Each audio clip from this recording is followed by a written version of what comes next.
네, 7월 4주차 위클리 라운 전해드릴 조성희 노무사, 윤성준 노무사입니다. 위클리 HR 첫 번째 소식 전해드리겠습니다. 고용노동부 부천지청에서 콜센터 업체에 대한 근로감독을 한 소식을 전해드리겠는데요.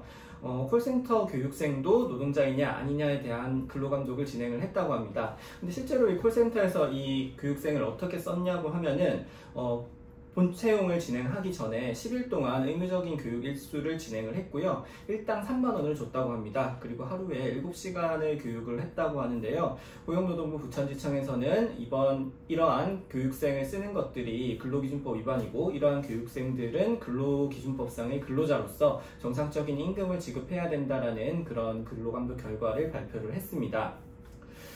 콜센터 업계에서는 이런 식으로 본채용을 진행하기 이전에 그런 직무교육을 진행하는 경우가 되게 많습니다. 그래서 이 기사에서 나온 바도 보면은 취업 포털에 이렇게 게시한 공고에는 길게는 29일, 약 한 달에 가까운 기간 동안에 교육을 진행하는 경우도 있었고, 그러한 경우에도 9시부터 6시까지 풀타임으로 일을 하는데, 그러한 교육비는 굉장히 소정의 교육비를 지급을 하고, 대신에 이제 본채용이 된 이후에 10일 또는 며칠 이상 일을 해야지 그런 교육비를 준다라는 식의 그런 공고들이 지금도 많이 올라오고 있다고 하는데요.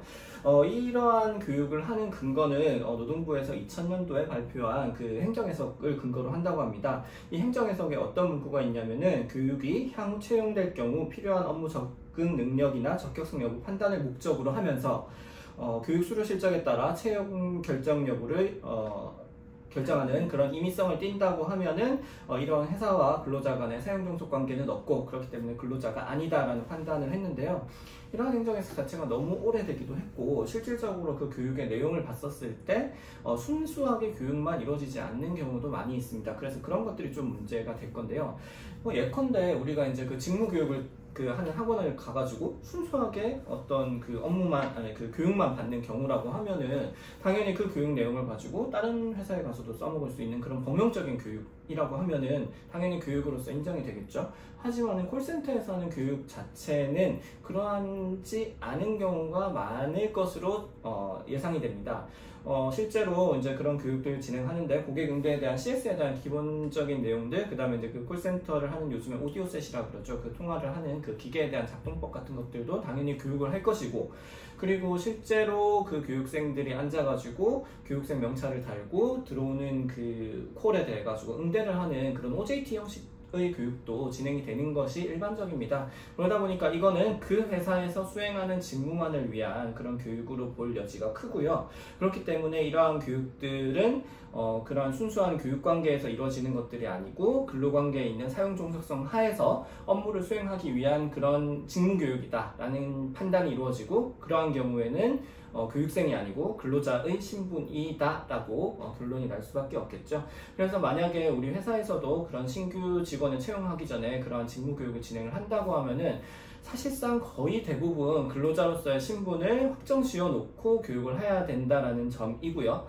그리고 그러한 경우에는 이제 근로자로서 해야 되는 근로시간 준수 의무, 그 다음에 최저임금 이상의 준수 의무, 그러한 여러 가지 의무들이 발생한다는 점은 꼭 기억해 주시면 좋겠습니다. 네, 다음입니다. 요즘 주변에 쌍둥이를 출산하신 분들이 상당히 많아지고 있는데요. 아무래도 우리나라가 출산 연령도 좀 증가가 되고 여러 가지 다양한 원인으로 인해서 과거보다 쌍둥이 출산율이 높아지고 있습니다. 실제로 현재 우리나라에서는 쌍둥이가 약 아기 22명당 1명꼴로 쌍둥이가 태어나고 있다고 해요. 그래서 쌍둥이 출산 시에는 신생아를 둘이나 한 번에 돌봐야 되기 때문에 부모의 육아 부담이 커질 수밖에 없는데요. 우리 인사 담당자님들께서도 쌍둥이 출산으로 인한 어떤 여러 가지 문의들이 점점 늘어나고 있다고 이렇게 알고 계실 거라 생각됩니다. 그렇다면 쌍둥이의 경우 출산휴가 어떻게 처리해야 될까요?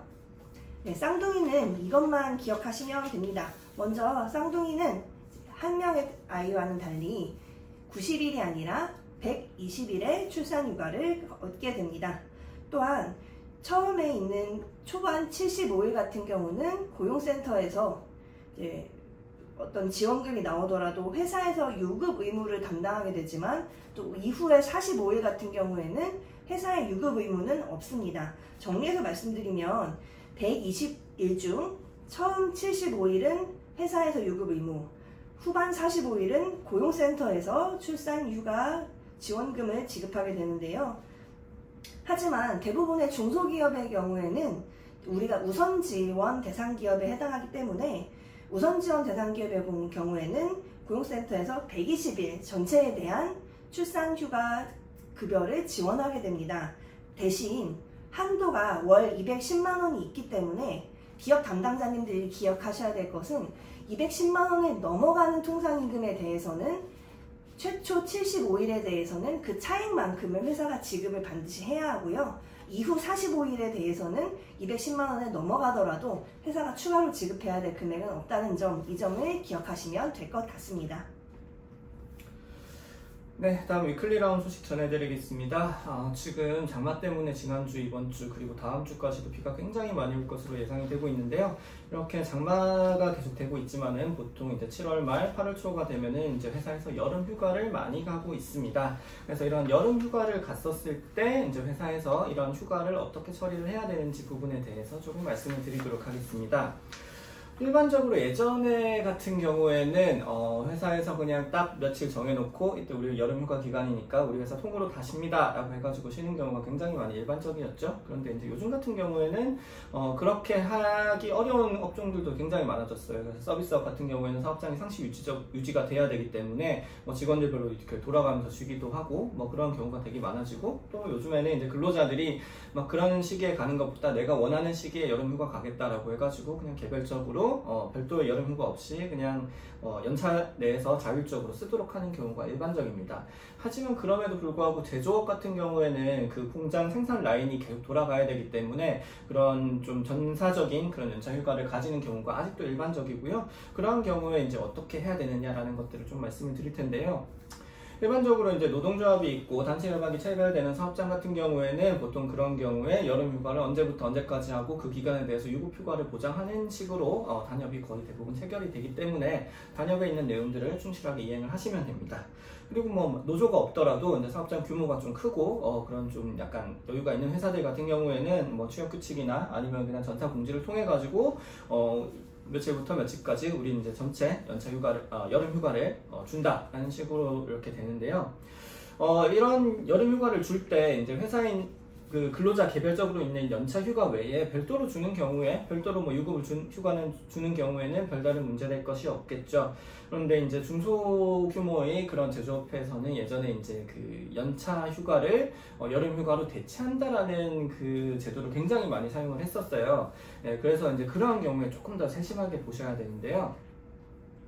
예전에 이제 공휴일이 유급휴일화 되기 전에는 이제 그렇게 공휴일에 쉬는 거랑 그 다음에 여름휴가 쉬는 거 통째로 다 해가지고 연차로 이제 대체하는 연차 대체 합의서를 많이 썼었습니다. 그런데 이제 그 공휴일이 유급휴일화가 되면서 이런 유급휴일에 대한 그 공휴일 연차 대체가 이제 막히게 되니까 여름휴가에 대해서 조금 분리해서 생각 안 하시고 이제 한꺼번에 다 뭉쳐가지고 이제 여름휴가도 연차 대체가 안 되는구나 라고 생각을 하시는 경우가 많은데요. 여름휴가는 근로일에 대해 가지고 임의적으로 지급하는 이제 회사의 약정휴가이고, 그 다음에 이제 그 근로일들 자체가 애초에 유급휴가거나 그런 날들이 아니기 때문에 여전히 연차 휴가로서 대체가 가능합니다. 그러면 이렇게 연차 휴가로서 대체를 하려고 하면 어떻게 해야 되느냐? 일단 근로기준법에 나와 있는 제1스탠다드는 근로자 대표와의 서면 합의를 통해 가지고 여름휴가 3일을 연차 휴가로 대체하는 합의서를 작성을 하면은 여전히 유효하게 전체 직원들한테 그 연차 휴가를 여름휴가로 소진시키는 것들이 가능합니다. 만약에 우리 사업장에 근로자 대표가 선출되어 있지 않다라고 하는 경우에는 HR 담당부서에서 이제 전체 직원들한테 이렇게 다니면서 그 연차 신청서, 여름휴가 날짜가 기재된 신청서를 이제 받으시는 그런 것들을 진행을 하셔야 되는데요. 근데 이런 경우에는 조금 이제 난관이 예상되는 점은 특정한 근로자가 나는 그때 여름휴가 안 갈 거야 라고 해서 서명을 거부한다라거나 하면은 그때는 연차휴가를 쓰도록 강제를 하기가 조금 어렵다라는 특징이 있습니다. 그래서 이제 어쨌든 간에 이러한 근로시간이나 아니면은 그 휴가와 관련된 부분에 대해서는 근로자 대표와 합의를 하는 경우가 되게 많이 필요하기 때문에 이러한 여름휴가의 연차 대체를 위해서라도 근로자 대표를 선임해두고 그리고 여름휴가에 대해서는 이러한 연차 대체를 통해 가지고 꼭 그 여름휴가를 집단적으로 이렇게 쓸 수 있도록 하시는 인사관리 방안이 필요할 것입니다. 실무적으로 봤을 때 이걸 우리가 집단 연차라고 부르는 것에는 크게 문제가 없나요? 네, 없습니다. 집단적으로 연차를 쓰는 거니까요. 네. 그러니까 그 문제는 없고 대신에 그 절차적인 것만 유념하시면 된다라는 게 되겠죠. 네, 7월 넷째 주 위클리 라운드 다음입니다. 고용보험 그리고 실업급여에 관련된 부정수급에 대한 이야기 잠깐 해드리려고 하는데요. 먼저 실업급여 수급자가 허위 또는 거짓의 방법으로 실업급여를 받는 것을 우리는 부정수급이라고 하는데요. 부정수급이 문제될 경우에 지급받은 실업급여를 전부 반환해야 되는 것은 물론이고 부정하게 지급받은 금액의 최대 5배까지 추가 징수가 될 수 있습니다. 또한 이러한 부정수급의 고의성 등이 인정되어서 형사처벌이 되는 경우도 발생할 수가 있는데요. 최대 5년 이하의 징역 또는 5천만 원 이하의 벌금이 부과될 수 있으므로 부정수급에 대해서 반드시 정확하게 알아두셔야 할 것 같습니다. 그렇다면 기업에서 흔히 가장 문제되는 부정수급은 어떤 것이 있을까요? 먼저 근로자가 잦은 사직을 함에도 불구하고, 즉 자발적 퇴직임에도 불구하고 회사에서 실업급여 받게 해줄까? 라고 하면서 비자발적 사직인 것처럼 이직 신고를 하는 경우, 이 경우에는 이직 사유를 허위로 신고하는 것이 되겠죠.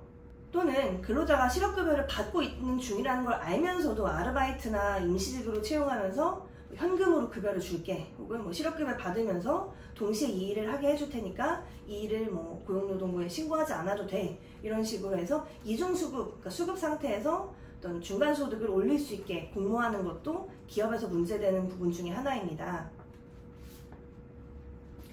또 실업급여를 받고 있는 근로자를 채용하면서 채용 시점을 사실대로 신고하지 않고 실업급여를 받는 기간이 끝나면 그때부터 고용보험을 취득하게 해주겠다라고 하면서 부당하게 취득신고를 늦게 하는 경우도 부정수급에 해당할 수 있습니다. 네, 이런 경우들은 모두 근로자와 사업주가 공모하여 부정수급을 하는 경우에 해당할 수 있는데요. 실업급여 부정수급은 과거와는 달리 날이 갈수록 고용노동부나 사법당국에서도 엄중하게 보고 있는 상황입니다. 또한 설령 지금은 넘어가고 적발되지 않았다 하더라도 추후에 전혀 예상하지 못한 상황에서도 적발되는 경우들이 상당수 있는데요. 실제로 사례를 하나 말씀드리면, 어떤 기업이 사정이 좀 어려워져서 우리가 도산 혹은 사실상 도산으로 대지급금을 지급받아서 그걸로 근로자들의 어떤 체불임금을 좀 해결해야겠다, 이렇게 생각을 해서 그 내용을 추진을 하던 중에 어떤 근로자와 사용자가 알고 있는 입사 시기에 대한 진술이 다른 겁니다. 알고 보니 시간이 오래 지나서 근로자와 사업주의 기억이 좀 흐려져서 서로 진술이 달랐던 것인데요. 알고 보니 실업급여를 받고 있는 근로자를 채용해서 취득신고를 나중에 하기로 공모를 해놓고 이후에 몇 년 근로자가 생활을 하다가 그 사실을 잊어버린 거죠. 그리고 나중에 임금체불에 대한 신고를 하는 과정에서 언제 입사했는지에 대한 진술이 달라져 버리면서 이러한 경우에는 부정수급도 문제가 되고 대지급금도 제대로 지급받지 못하는 경우가 생기기도 합니다. 즉 부정수급이라는 사실 자체가 있었다면 언제 어디서 이것이 발각될지 모른다는 거죠.